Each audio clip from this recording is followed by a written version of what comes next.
रायगढ़ के तमनार में आज कोयला खदान की जनसुनवाई का विरोध खूनी संघर्ष में बदल गया।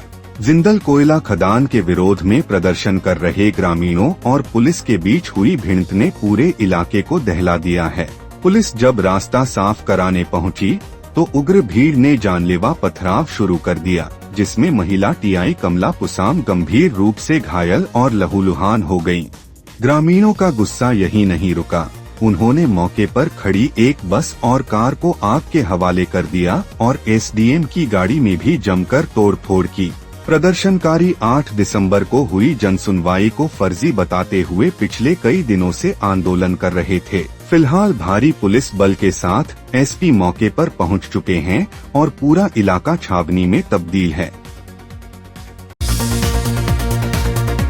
मोहला के ग्राम चिलाड़बरी में वन विभाग की टीम ने देर रात दबिश देकर अवैध लकड़ी तस्करी के विरुद्ध बड़ी कार्यवाही की है। जांच के दौरान बिना वैध दस्तावेजों के सेमल लकड़ी ले जा रहे एक ट्रक और एक जेसीबी को मौके से जब्त किया गया।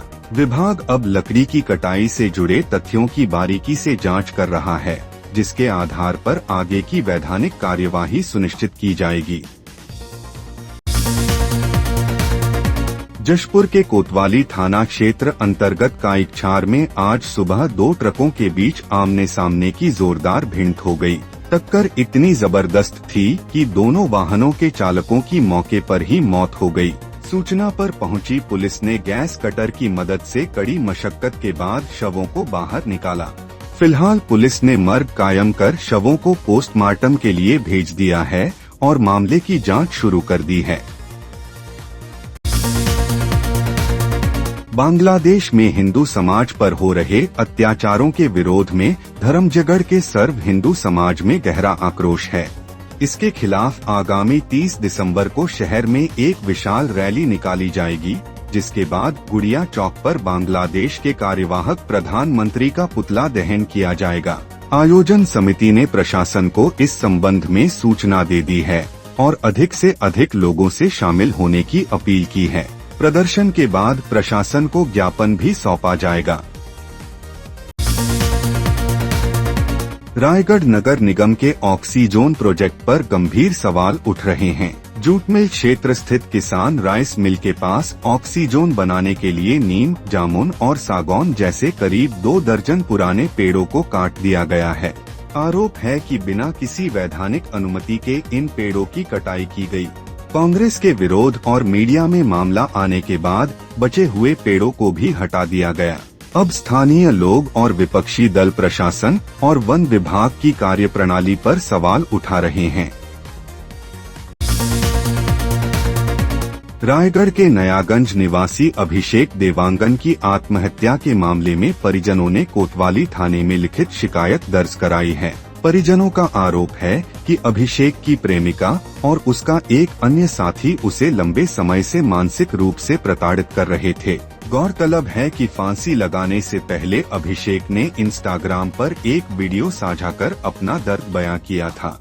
पुलिस ने मामले में मर्ग कायम कर लिया है और अब कॉल रिकॉर्ड्स व वीडियो साक्ष्यों के आधार पर जांच की जा रही है।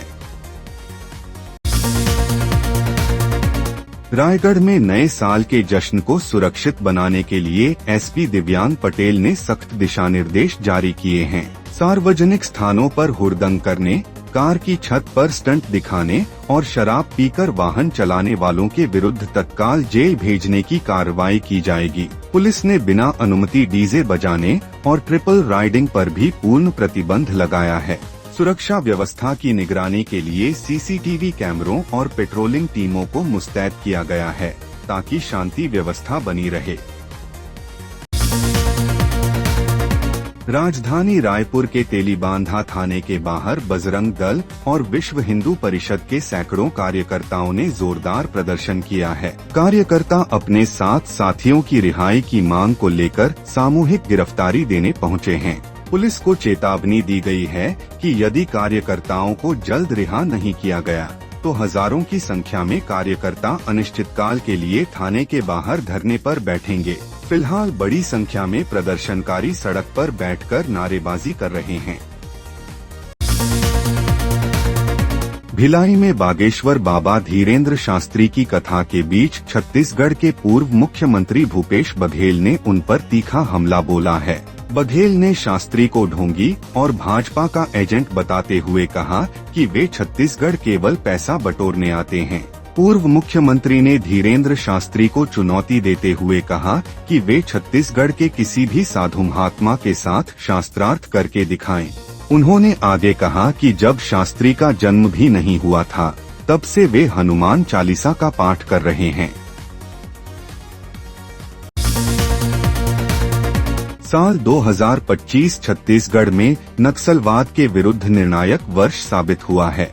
सुरक्षा बलों ने बस्तर और अबूझमाड़ के जंगलों में बड़े ऑपरेशन चलाकर मोस्ट वांटेड नक्सली कमांडर माड़वी हिड़मा और बसवा राजू उर्फ नंबाला केशव राव सहित 10 टॉप नक्सलियों को ढेर कर दिया है।